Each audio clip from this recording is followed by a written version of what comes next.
The morning mist clung to the ancient towers of Valdoria Castle like secrets refusing to be told.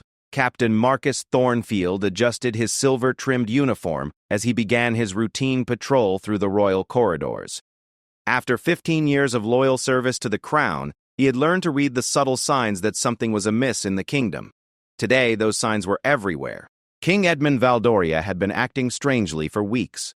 The once vibrant monarch, known for his hearty laughter and decisive leadership, had become withdrawn and suspicious. Court whispers spoke of heated arguments behind closed doors between the king and Queen Isabella, his wife of 25 years.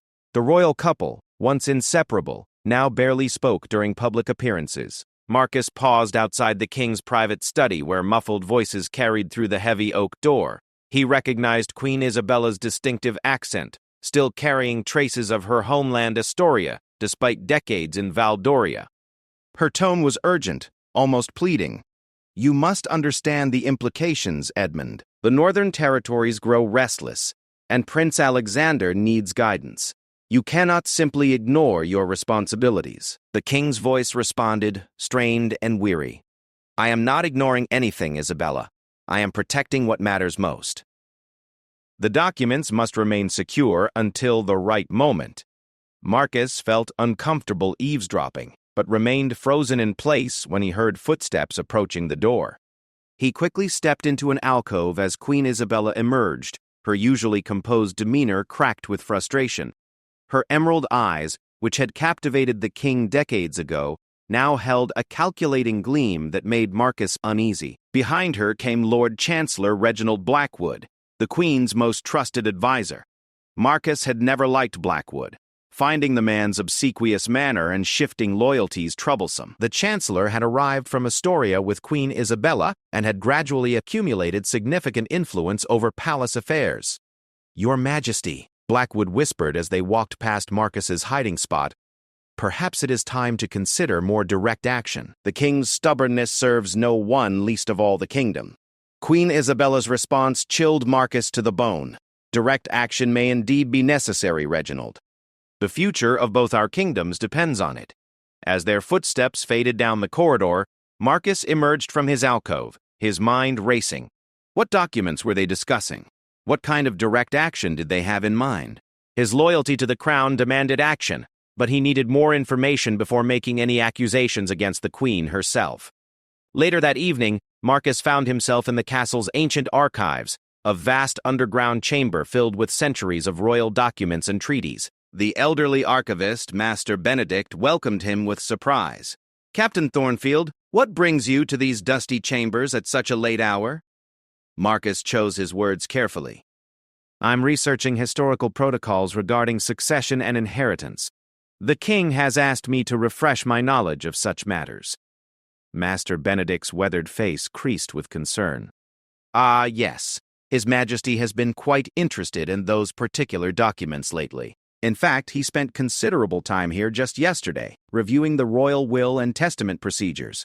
This information sent alarm bells ringing in Marcus's head. Why would the king suddenly be concerned with inheritance procedures? Was his health failing? Or was there another reason? "Master Benedict, who else has access to these archives?" "Well, the royal family, of course. The Lord Chancellor has special privileges granted by Queen Isabella, and recently she herself has visited several times, always accompanied by Lord Blackwood." Marcus felt pieces of a puzzle beginning to form, though the complete picture remained unclear. "What specific documents have they been reviewing?" The old archivist glanced around nervously before answering. "Primarily the succession laws and the procedures for challenging or modifying royal wills. Most unusual, I must say." That night, Marcus lay awake in his quarters, weighing his options. His oath of loyalty was to the crown and kingdom, but what happened when those loyalties were divided? If Queen Isabella was plotting against King Edmund, he had a duty to protect his sovereign. But making accusations against the Queen without concrete evidence could mean his death for treason. The next morning brought disturbing news. Prince Alexander, the king's younger brother and heir presumptive, had departed unexpectedly for the northern provinces on what was described as an inspection tour. However, palace staff whispered that his departure had been sudden and secretive, without the usual ceremonial send-off. Marcus sought an audience with the king, finding him in the castle's highest tower, staring out at the kingdom he had ruled for 30 years. King Edmund looked older than his 55 years, his dark hair now heavily streaked with gray, his shoulders bearing the weight of unseen burdens. "Your Majesty, I must speak with you about matters of palace security." King Edmund turned, and Marcus was struck by the suspicion and fear in the monarch's eyes. Security? Marcus? Or surveillance? These days, I find it difficult to distinguish between protectors and threats. Sire, I have noticed unusual activity regarding certain archives and documents. As captain of the guard, I believe you should be aware of who has been accessing sensitive materials. The king studied Marcus intently before speaking. "You have served this kingdom faithfully, Marcus. Your father before you died protecting my father's throne. I believe I can trust you with certain truths, but what I share with you must remain absolutely confidential until the proper time." Marcus knelt on one knee. "You have my absolute loyalty and discretion, Your Majesty." King Edmund moved to his private desk and withdrew a sealed document. "This is my last will and testament, updated just last week. It contains provisions that certain individuals would find disagreeable. The succession of the crown, the distribution of royal lands, and the future relationship between Valdoria and Astoria are all detailed within." "What makes these provisions controversial, sire?" "Because they prioritize the independence and sovereignty of Valdoria above all political alliances, including my marriage alliance with Astoria. Queen Isabella and Lord Blackwood represent interests that would see our kingdom become a vassal state to Astoria's growing empire." Marcus felt the weight of this revelation. "Are you suggesting that the Queen—" "I am suggesting nothing, Captain. I am stating facts. My wife has been corresponding with her brother, King Magnus of Astoria, regarding the future governance of Valdoria. They believe that upon my death, with Prince Alexander as a malleable ruler, they can effectively control both kingdoms." The implications were staggering. Marcus now understood why the Queen and Lord Blackwood had been researching succession laws and will modification procedures. They were looking for legal ways to circumvent the king's true wishes. "What would you have me do, Your Majesty?" King Edmund handed him the sealed document.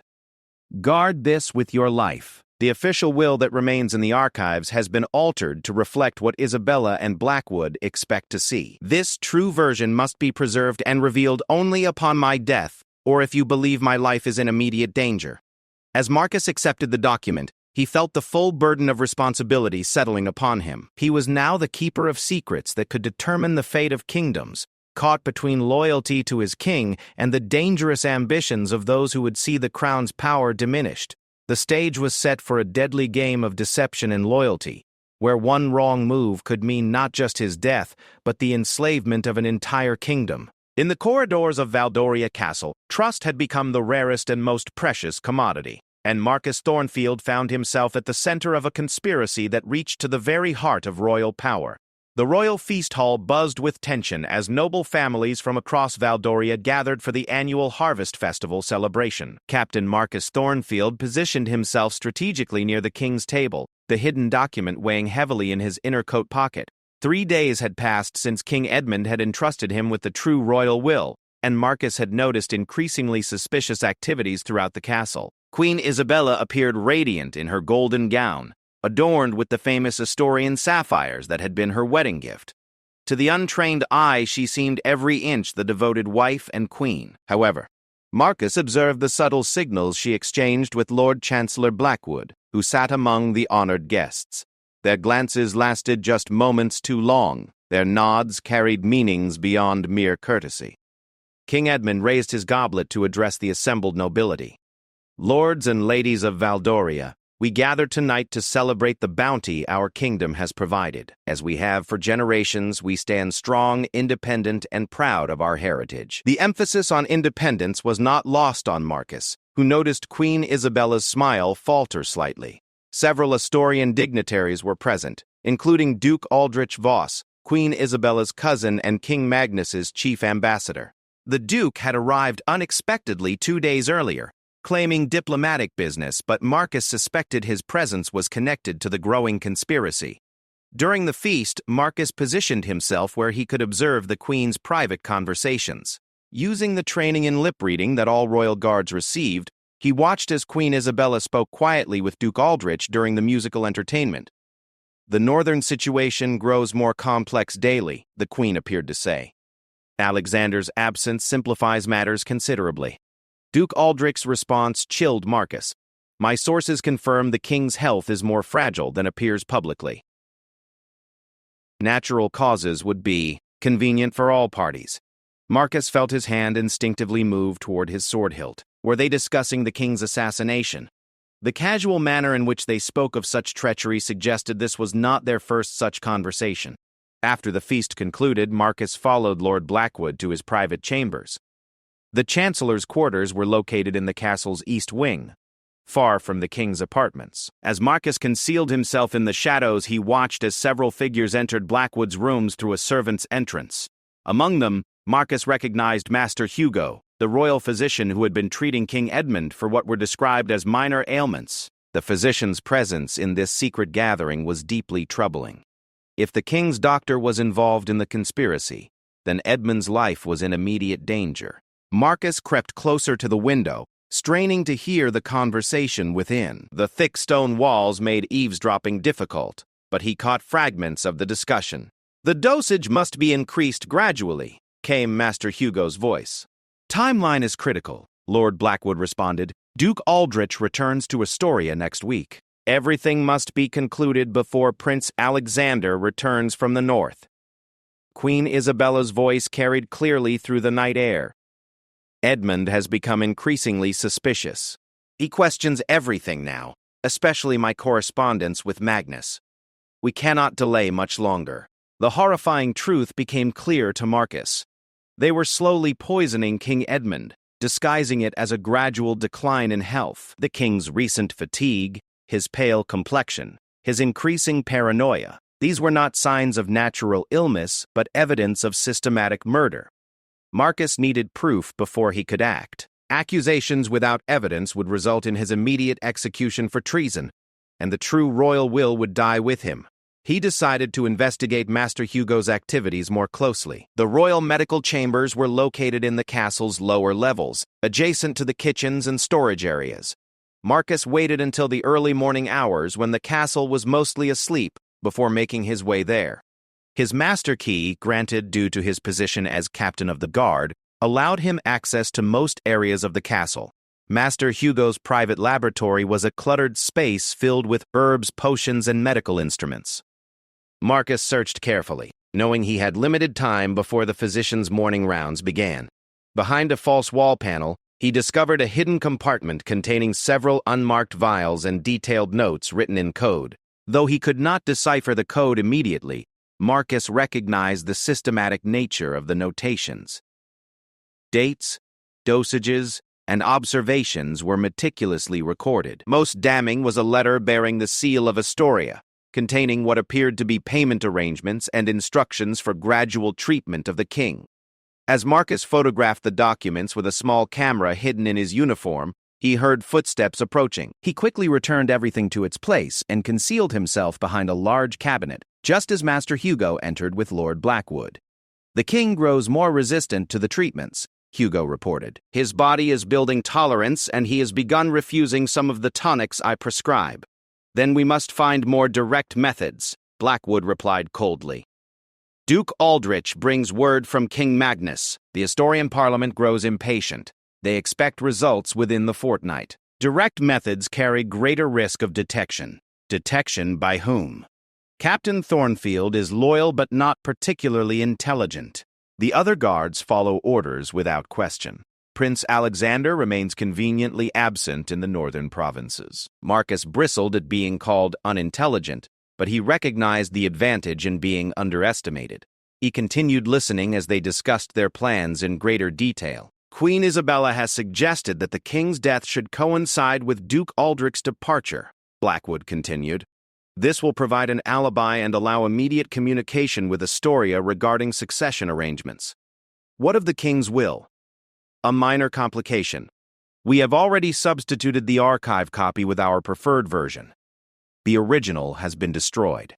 Marcus's heart pounded as he realized they believed they had successfully eliminated the true will. They had no idea that King Edmund had created a second copy and entrusted it to him. And Prince Alexander will receive word of his brother's death while still in the northern provinces. By the time he returns for the funeral, the succession will be settled according to the modified will, which grants significant authority to Queen Isabella as regent until such time as Alexander produces an heir. The full scope of their plan became clear.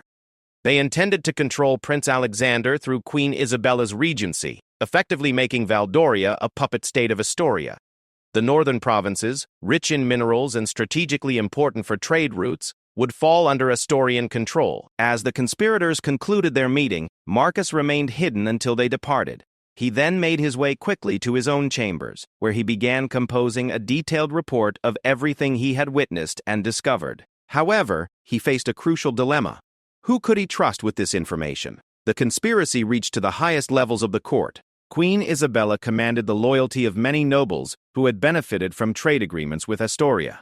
Lord Blackwood controlled much of the castle's administrative functions. Master Hugo had access to the king at his most vulnerable moments. Marcus realized that his best option was to warn King Edmund immediately, despite the risk. If the king's death was planned for the next fortnight, there was little time to prevent it through normal channels. He needed to convince the king to take immediate action to protect himself and expose the conspiracy. The next morning, Marcus requested an urgent private audience with King Edmund. He found the monarch in his private garden, looking pale and drawn. The effects of the slow poisoning were clearly visible, though the king attributed his symptoms to stress and age. "Your Majesty, I must speak with you about a matter of utmost urgency. Your life is in immediate danger." King Edmund looked up sharply. "Explain yourself, Captain." Marcus presented his evidence methodically: the overheard conversations, the discovered documents, the medical conspiracy, and the timeline for the planned assassination. As he spoke, he watched the king's expression change from skepticism to anger to grim determination. "Master Hugo has been treating me for what he claimed were minor digestive ailments," King Edmund said slowly. "The tonics he has prescribed have made me feel increasingly weak and confused. The poisoning has been gradual and carefully calculated, sire. They intended for your death to appear natural." King Edmund stood, and despite his weakened condition, Marcus saw the fire of determination return to his eyes. "Then we shall give them a surprise they will not expect. Captain Thornfield, how many guards can you trust absolutely?" "Perhaps a dozen men, sire. Those who served under my father and have no connections to Astorian interests. That will have to suffice. We must act swiftly and decisively. The fate of our kingdom hangs in the balance." As they began planning their response to the conspiracy, Marcus felt both relief and apprehension. The king now knew the truth, but exposing the plot would require careful orchestration. One mistake could still result in the king's death and the loss of Valdoria's independence. The real battle for the kingdom's future was about to begin. King Edmund's private study had been transformed into a war room. Maps of the castle, lists of trusted personnel, and strategic plans covered every surface. Captain Marcus Thornfield stood beside the king as they finalized their desperate gambit to save both the monarch's life and the kingdom's independence. "The key is timing," King Edmund explained, his voice stronger now that he had stopped taking Master Hugo's poisonous tonics. "We must catch them in the act while ensuring we have witnesses who cannot be dismissed or silenced." Marcus had spent the previous night secretly meeting with his most trusted guards. Sergeant Willem Hartwell, a grizzled veteran whose father had died protecting the previous king, had agreed to coordinate the loyal forces. Lieutenant James Crawford, whose family had served the crown for 3 generations, would handle communications with the northern provinces. "Sire, I have concerns about the timing of Prince Alexander's return," Marcus said. "If the conspirators have agents in the north, they may intercept any messages we send. Which is why we will not send messages through normal channels," the king replied with a shrewd smile. "My brother and I established a secret communication system years ago, based on merchant trade routes and coded messages hidden in commercial transactions. Lord Blackwood knows nothing of this network." The king moved to his private safe and withdrew a small leather pouch containing what appeared to be ordinary coins. However, Marcus could see that each coin bore subtle markings invisible to casual observation. These coins will reach Alexander within 3 days. He will understand their meaning and begin his return journey immediately. However, we cannot wait for his arrival to act against the conspiracy. What do you propose, Your Majesty? We will stage my apparent death and catch them attempting to implement their succession plans. The false will they believe they have successfully substituted will be their downfall. The audacity of the plan took Marcus's breath away. Sire, the risks are enormous. If anything goes wrong, if we do nothing, I die anyway, and our kingdom falls under foreign control. At least this way we maintain some element of surprise and control. Over the following day, King Edmund began implementing the deception. He confined himself to his private chambers, claiming increased illness. Master Hugo was summoned and found the king apparently weaker and more disoriented than before. The physician's satisfaction was visible as he prescribed stronger remedies that the king pretended to take. Meanwhile, Marcus and his trusted guards began discreetly positioning themselves throughout the castle. They identified all the conspirators' usual meeting places and established observation posts. Most importantly, they prepared to secure the archive chambers where the false will was stored. Queen Isabella played her role perfectly, showing appropriate concern for her husband's declining condition, while privately coordinating with Lord Blackwood and Duke Aldrich. The Astorian ambassador had extended his stay, claiming diplomatic necessity, but Marcus knew he was waiting for the king's death to ensure smooth implementation of their plans. On the appointed day, King Edmund took to his bed with theatrical flair. Master Hugo pronounced his condition critical and predicted the end would come within hours. Word spread quickly through the castle that the king was dying. Marcus positioned himself in a hidden alcove near the royal chambers, where he could observe the conspirators' actions while remaining close enough to protect the king if necessary. The true royal will remained safely hidden on his person, ready to be revealed at the crucial moment. As evening fell, the castle took on the hushed atmosphere that preceded royal death. Nobles began gathering in the great hall, ostensibly to pray for their monarch, but actually positioning themselves for the expected succession announcement. Queen Isabella maintained her vigil beside the king's bed, playing the devoted wife to perfection. Lord Blackwood arrived with several scribes and legal advisors, claiming to prepare for the reading of the royal will. Duke Aldrich positioned himself prominently among the assembled nobles, ready to represent Astorian interests during the transition. The king's breathing has become very shallow, Master Hugo announced to those gathered. It cannot be much longer now. Marcus watched as Queen Isabella exchanged meaningful glances with her conspirators. The moment they had planned and worked toward was finally at hand. However, they had no idea that their intended victim was very much alive and aware of their every move. At the prescribed time, Master Hugo emerged from the royal chamber with tears in his eyes. A masterful performance of grief. His Majesty King Edmund has passed peacefully into the arms of his ancestors. Long live Prince Alexander, rightful heir to the throne of Valdoria. The assembled nobles bowed their heads in respect, but Marcus could see the calculation behind many of their expressions. Lord Blackwood immediately stepped forward with official documents. In accordance with royal law, I will now read the last will and testament of His Majesty King Edmund, as recorded in the royal archives. Queen Isabella positioned herself prominently, ready to assume her role as regent. Duke Aldrich moved closer to the center of the group, prepared to represent Astorian interests in the new government structure. Lord Blackwood began reading from the falsified will. I, King Edmund of Valdoria, being of sound mind and body, do hereby establish the following provisions for the succession of the crown and governance of the realm. As expected, the false document granted extensive powers to Queen Isabella as regent and established close governmental ties with Astoria. Several nobles nodded approval, having been promised positions in the new order. However, as Lord Blackwood continued reading, Marcus stepped forward from the shadows. Lord Chancellor, I must interrupt these proceedings. As captain of the Royal Guard, I have discovered evidence of treason and conspiracy against the crown. The assembled nobles gasped in shock. Queen Isabella's face paled, but she maintained her composure. Captain Thornfield, this is neither the time nor place for such accusations. We are in mourning for our beloved king. Your Majesty, I speak now because these accusations directly relate to His late Majesty's death and the authenticity of the will being read. Lord Blackwood's voice carried a warning tone. Captain, these are serious charges. Do you have proof of your claims? Marcus reached into his coat and withdrew the true royal will, still bearing the king's unbroken seal. I have proof that the will just read is a forgery, substituted for the king's true testament. Furthermore, I have evidence that His Majesty's death was not natural, but the result of systematic poisoning. The great hall erupted in shocked murmurs. Duke Aldrich stepped forward aggressively. These are wild accusations from a distraught guard. The strain of losing his king has obviously affected his judgment. Then let us examine the evidence, Marcus replied calmly. He signaled to Sergeant Hartwell, who emerged from concealment with several guards carrying chests of documents and vials taken from Master Hugo's laboratory. Queen Isabella finally showed signs of panic. This is preposterous.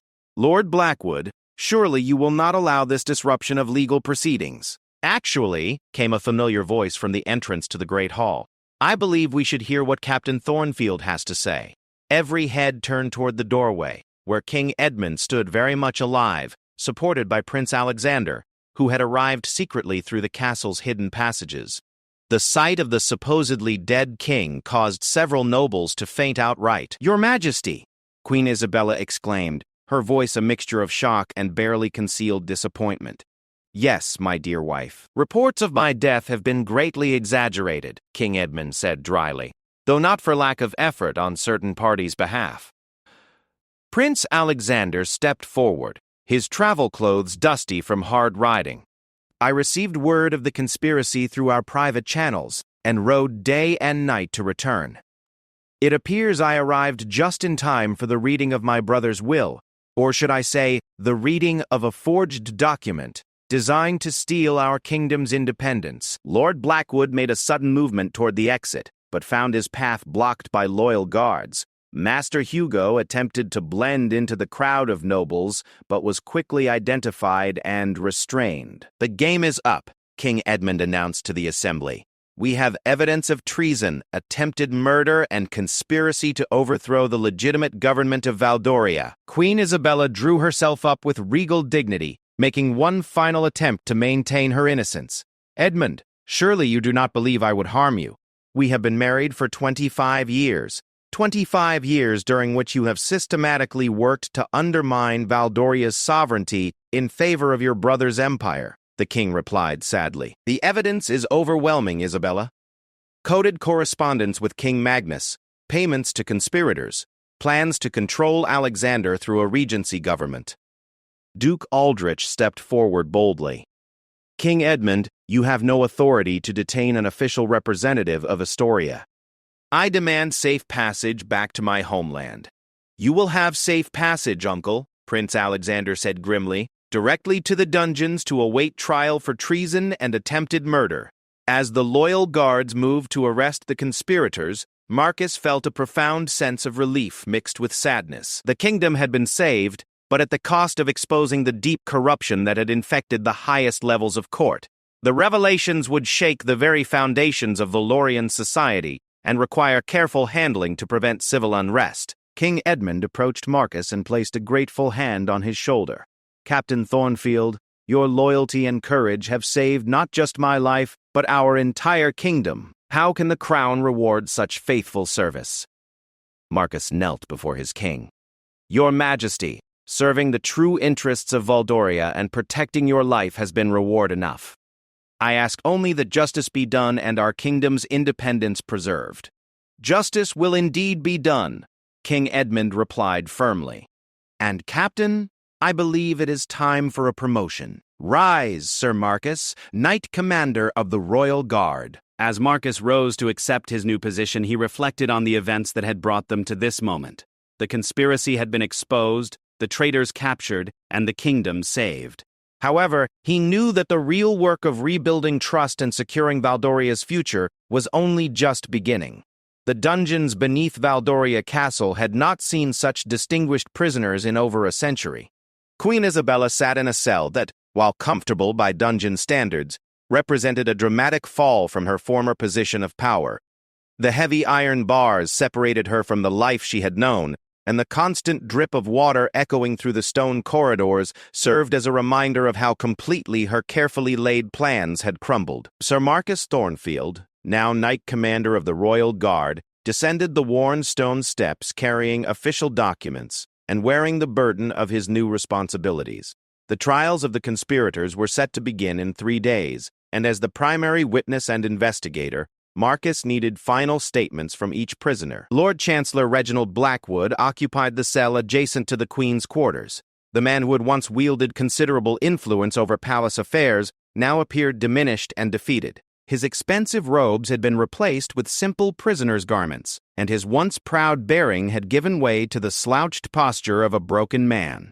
"Lord Blackwood," Marcus began formally, "you have the right to make a statement for the Royal Tribunal. Is there anything you wish to add to your previous confession?" Blackwood looked up with hollow eyes. "What confession, Sir Marcus?" "I have admitted to nothing because I have nothing to confess. Everything I did was in service to what I believed were the Queen's legitimate interests as a member of the royal family. Even the systematic poisoning of King Edmund?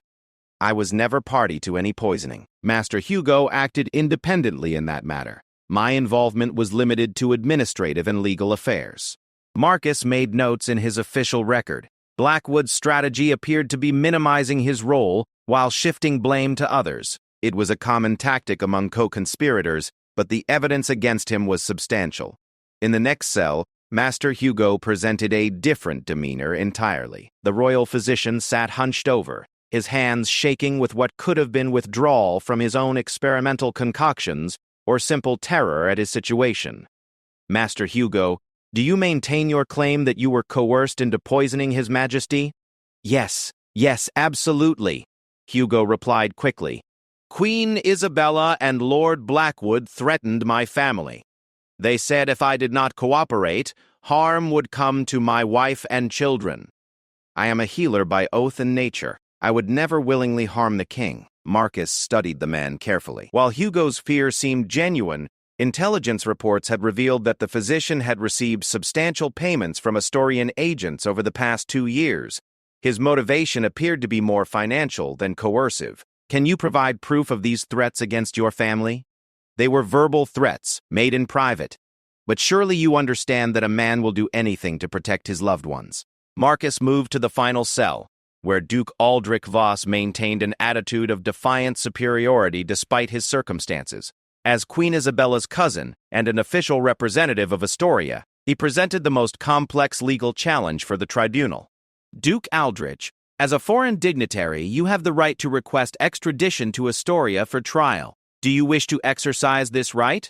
I demand nothing less than immediate release and formal apology from King Edmund for this outrageous treatment of an official ambassador." Duke Aldrich replied haughtily, "Astoria will not tolerate this violation of diplomatic immunity. Your diplomatic immunity does not extend to conspiracy, treason, or attempted murder against the host sovereign," Marcus responded. "These crimes supersede any diplomatic protections. You have no proof of my involvement in any criminal activities. My presence in Valdoria was purely ceremonial and diplomatic." Marcus consulted his notes. "We have intercepted correspondence between you and King Magnus of Astoria discussing the timeline for King Edmund's death and subsequent political arrangements. We have financial records showing payments made to various conspirators through Astorian banking houses. Your diplomatic immunity ended the moment you engaged in acts of war against Valdoria." The Duke's confident facade cracked slightly, but he maintained his defiant posture. "King Magnus will not allow this injustice to stand. Astoria has obligations to protect its citizens and representatives abroad." Marcus concluded his interviews and returned to the upper levels of the castle, where King Edmund and Prince Alexander were meeting with foreign ambassadors and domestic nobles to address the political implications of the exposed conspiracy. The revelation that Queen Isabella had been working to subjugate Valdoria to Astorian control had sent shockwaves throughout the kingdom and neighboring realms. Many long-standing trade agreements and political alliances now required re-evaluation in light of the discovery that Astoria had been systematically infiltrating and attempting to control other sovereign nations. "Sir Marcus," King Edmund called as he entered the royal meeting chamber, "what news from our prisoners? Your Majesty, each maintains varying degrees of innocence, but none provide new information that would alter the charges against them. Lord Blackwood claims ignorance of the poisoning plot. Master Hugo claims coercion, and Duke Aldrich demands diplomatic immunity." Prince Alexander leaned forward with interest. "What of Queen Isabella? Have you interviewed her yet?" Marcus hesitated. "No, Your Majesty. I believed it would be more appropriate for you or Prince Alexander to conduct that interview, given her former position and your personal relationships." King Edmund's expression grew sad but resolved. "No, Marcus. Isabella forfeited any claim to special treatment when she chose treason over loyalty. You will interview her as you would any other prisoner. The crown cannot show favoritism in matters of justice." That afternoon, Marcus returned to the dungeons to face what he knew would be the most difficult interview. Queen Isabella had been the most powerful woman in the kingdom for over 2 decades. Her intelligence, political acumen, and natural charisma had made her a formidable figure in court politics. Even in her current circumstances, she remained a commanding presence. "Sir Marcus," she greeted him with a slight smile. Or, should I say, Knight Commander. "I hear Edmund has rewarded your betrayal of me with promotion and honors. Your Majesty, I betrayed nothing. My oath is to the crown and kingdom of Valdoria. Your actions constituted treason against both." "Treason?" Isabella laughed bitterly. "I worked tirelessly to strengthen Valdoria through alliance with a more powerful kingdom. Edmund's stubborn insistence on isolation would have left us vulnerable to conquest by hostile neighbors. Alliance and subjugation are not the same thing, Your Majesty. The evidence shows clear intent to reduce Valdoria to a puppet state under Astorian control." Isabella stood and moved to the small window of her cell, gazing out at the courtyard where she had once walked freely. "You understand so little of the realities of international politics, Sir Marcus. Small kingdoms like Valdoria cannot survive independently in the modern world. We must choose our allies carefully and accept the necessary compromises. Murder of the sovereign is hardly a necessary compromise." "Edmund was dying anyway," she replied coldly. "The physicians all agreed his health was failing. We simply accelerated a natural process to prevent political chaos during succession." The casual callousness of her statement shocked Marcus. "You speak of your husband's life as a political inconvenience. I speak of the greater good. Personal feelings must be subordinated to political necessity." Edmund never understood this principle. Marcus realized that Queen Isabella genuinely believed her actions were justified. In her mind, loyalty to Astoria and the goal of unifying the kingdoms superseded all other considerations, including her marriage vows and oath of loyalty to Valdoria. "Your Majesty, do you have any statement you wish made to the tribunal regarding your actions?" Isabella turned from the window and looked directly at Marcus. "I regret nothing. Every action I took was calculated to ensure the long-term stability and prosperity of both kingdoms. History will vindicate my choices, even if the current generation cannot understand their necessity." "And Prince Alexander? Your plan would have made him a puppet ruler. Alexander is young and idealistic. With proper guidance, he could have learned to appreciate the benefits of Astorian partnership. I would have served as his advisor during the transition period." Marcus completed his notes and prepared to leave. As he reached the cell door, Isabella spoke again. "Sir Marcus, you have won this particular battle, but the larger war continues. Astoria will not simply accept this defeat. King Magnus has resources and determination that dwarf anything Valdoria can muster. Your victory may prove temporary. That remains to be seen, Your Majesty." As Marcus climbed the stairs from the dungeons, he reflected on Isabella's final warning. She was correct that Astoria would likely retaliate for this setback. The kingdom had averted immediate disaster, but the larger threats to Valdorian independence remained very real. That evening, Marcus met with King Edmund and Prince Alexander to prepare for the upcoming trials. The evidence against all conspirators was substantial, but the political implications of the verdicts would resonate far beyond Valdoria's borders. The trials must be conducted with absolute transparency and fairness, King Edmund emphasized. We cannot allow our enemies to claim that justice was compromised by personal vengeance or political expedients. Prince Alexander nodded agreement. We must also prepare for Astoria's response. King Magnus will not accept his sister's execution or imprisonment without retaliation. Marcus raised a crucial point. Your Majesties, we should also consider the possibility of other Astorian agents still operating within our kingdom. This conspiracy may have had additional participants who remain undiscovered. The sobering thought that other traitors might still lurk within the palace cast a shadow over their planning. The immediate crisis had passed, but the work of securing Valdoria's future independence was far from complete. As they continued their preparations deep into the night, Marcus understood that the trials would be only the beginning of a much larger struggle for the kingdom's survival and sovereignty. The great hall of Valdoria Castle had been transformed into a court of justice. Ancient banners hung from the vaulted ceiling, and the throne of judgment, unused for decades, commanded the center of the vast chamber. Representatives from neighboring kingdoms, foreign ambassadors, and Valdorian nobles filled every available seat, witnessing what many considered the trial of the century. King Edmund presided over the proceedings, despite calls from some advisors that he should recuse himself due to personal involvement. Prince Alexander sat at his right hand as heir apparent, while Sir Marcus Thornfield occupied the witness stand, prepared to present the evidence that would determine the fate of the accused conspirators. The first to face judgment was Master Hugo, who had elected to throw himself upon the mercy of the court in exchange for full cooperation. His testimony revealed the horrifying details of the gradual poisoning plot that had nearly claimed King Edmund's life. I administered small doses of wolfsbane extract dissolved in the king's daily tonics, Hugo confessed, his voice barely audible in the hushed chamber. The dosage was carefully calculated to produce symptoms resembling natural decline in health rather than acute poisoning. The royal prosecutor, Lord Justice Aldwin, pressed for additional details. How long had this poisoning been occurring? Approximately 6 months, Your Honor. The plan was to create a slow, inevitable decline that would allow for natural succession without suspicion of foul play. Gasps of horror echoed through the assembly as the full timeline of the conspiracy became clear.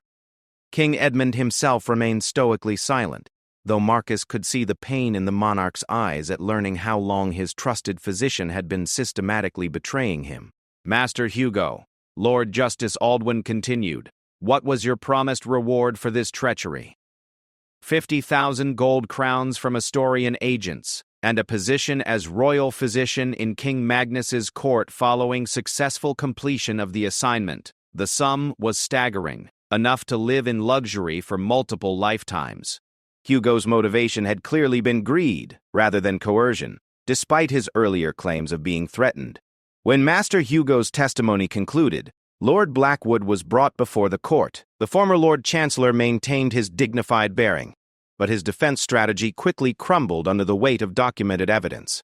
Sir Marcus presented intercepted letters detailing financial arrangements, coded messages regarding timing of the king's death, and records of meetings between Blackwood and Astorian agents. Most damning was a letter bearing Blackwood's personal seal acknowledging receipt of payment for administrative services in facilitating governmental transition.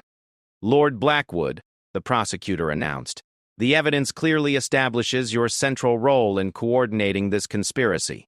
What defense do you offer? Blackwood stood straight, his voice carrying traces of his former authority. I served what I believed to be the legitimate interests of the crown. Queen Isabella, as a member of the royal family and daughter of King Magnus, had every right to pursue policies that would strengthen Valdoria's position among nations. Through regicide and treason? Through political alliance and strategic partnership, my actions were guided by loyalty to the crown, albeit a different vision of the crown's future than His Majesty currently pursues. The attempted justification fell flat among the assembled nobles, many of whom had suffered under Blackwood's increasingly authoritarian administrative policies in recent years. Duke Aldrich's trial presented the most complex international implications. As an official representative of Astoria, his prosecution could be interpreted as an act of war by King Magnus. However, the evidence of his direct involvement in planning King Edmund's assassination superseded any diplomatic protections. Duke Aldrich, Lord Justice Aldwin began. You stand accused of conspiracy to commit murder against a sovereign ruler, espionage against a host nation, and acts of war disguised as diplomacy. How do you answer these charges? Duke Aldrich maintained his defiant stance. I answer that this entire proceeding is a farce designed to justify aggression against Astoria. My presence in Valdoria was purely ceremonial, and any evidence you claim to possess has been fabricated to support predetermined conclusions. Sir Marcus stepped forward with a leather satchel containing the Duke's personal correspondence. Your Grace, are you familiar with this seal? He held up a letter bearing the distinctive wax seal of the Duke's family crest. Of course. That is my personal seal. Then you acknowledge writing this letter to King Magnus, dated 3 weeks ago, which states, and I quote, "The final phase approaches completion. Edmund's death should occur within days of my departure, allowing immediate implementation of succession arrangements. Alexander's absence ensures smooth transition of authority to Isabella's regency." The Duke's face paled as his own words condemned him. That letter could have been forged. We have corroborating testimony from the messenger who carried it, payment records for the courier service, and matching handwriting analysis. The authenticity is beyond question. As the evidence mounted, Duke Aldrich's diplomatic facade finally cracked entirely. You fools have no idea what forces you are opposing. King Magnus commands the loyalty of 6 kingdoms and controls trade routes that could strangle Valdoria economically. This trial will be seen as an act of war. Then so be it, Prince Alexander interjected from his position beside the throne. Valdoria will not purchase peace through submission to foreign domination. The final trial belonged to Queen Isabella, and the entire kingdom held its breath, as the woman who had been their queen for over 2 decades was brought to face judgment. Despite her circumstances, Isabella carried herself with regal bearing, wearing a simple gray dress that somehow enhanced rather than diminished her natural dignity. The charges against her were read: high treason, conspiracy to commit murder, espionage for a foreign power, and violation of coronation oaths. Each accusation carried a potential death sentence under Valdorian law. Isabella of Astoria, Lord Justice Aldwin announced formally, using her maiden name rather than her royal title. You have heard the evidence presented against your co-conspirators. Much of their testimony directly implicates you as the primary architect of this conspiracy. What answer do you make to these charges? Isabella rose gracefully and spoke in a clear, strong voice that carried throughout the great hall.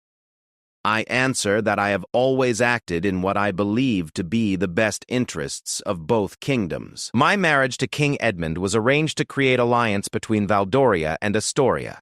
When that alliance was threatened by Edmund's isolationist policies, I took steps to preserve it. By attempting to murder your husband? By attempting to prevent a larger conflict that would have cost thousands of lives. Edmund's refusal to cooperate with Astorian interests would inevitably have led to war. My actions were intended to ensure peaceful transition rather than violent conquest.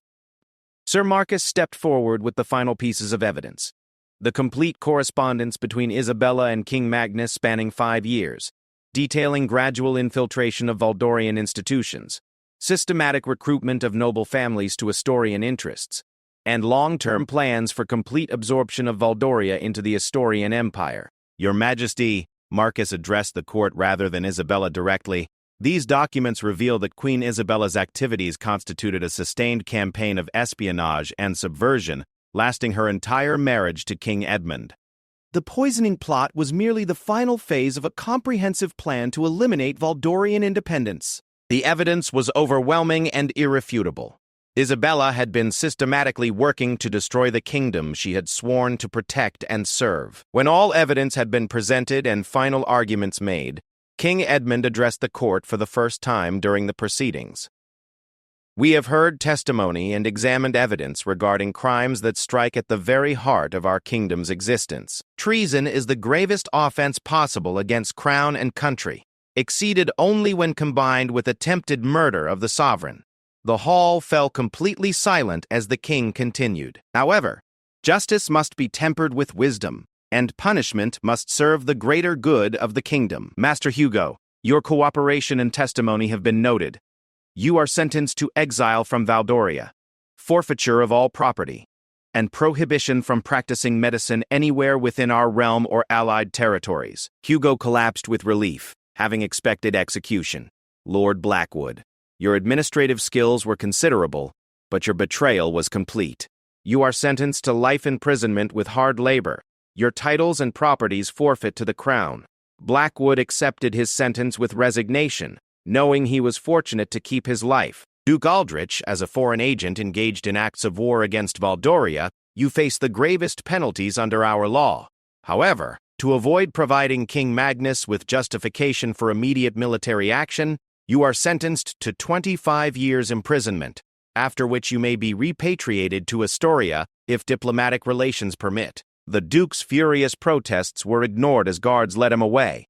Finally, King Edmund addressed his former queen. Isabella, you present the most complex case, as your crimes were committed against both your country and your family. However, I cannot ignore that your motivations, however misguided, arose from genuine belief in a different path for our kingdom. Isabella met his gaze steadily, showing no fear of the coming judgment. You are sentenced to permanent exile from Valdoria and all allied territories. You will be escorted to the Astorian border under guard and forbidden from ever returning. Your marriage to me is hereby dissolved, and all royal titles and privileges are revoked. The sentence was merciful beyond expectation. Isabella had escaped with her life, though she would spend it in permanent exile from the kingdom she had once ruled. As the trials concluded, Sir Marcus reflected on the events that had brought them to this moment. The immediate conspiracy had been defeated, but Isabella's warning about King Magnus's response proved prophetic. Within weeks, Astorian forces began massing on the border, and trade embargoes were imposed on Valdorian merchants. The kingdom had preserved its independence and exposed the conspiracy, but the larger struggle for survival was only beginning. King Edmund would need all his wisdom, Prince Alexander his courage, and Sir Marcus his loyalty to navigate the dangerous times ahead. Standing in the great hall as the last of the spectators departed, Marcus understood that their victory in court was merely the first battle in what promised to be a prolonged war for Valdoria's freedom. The kingdom had survived betrayal from within, but now faced the greater challenge of defending against aggression from without. The trials were over, but the true test of Valdorian strength and independence lay in the uncertain future that awaited them all.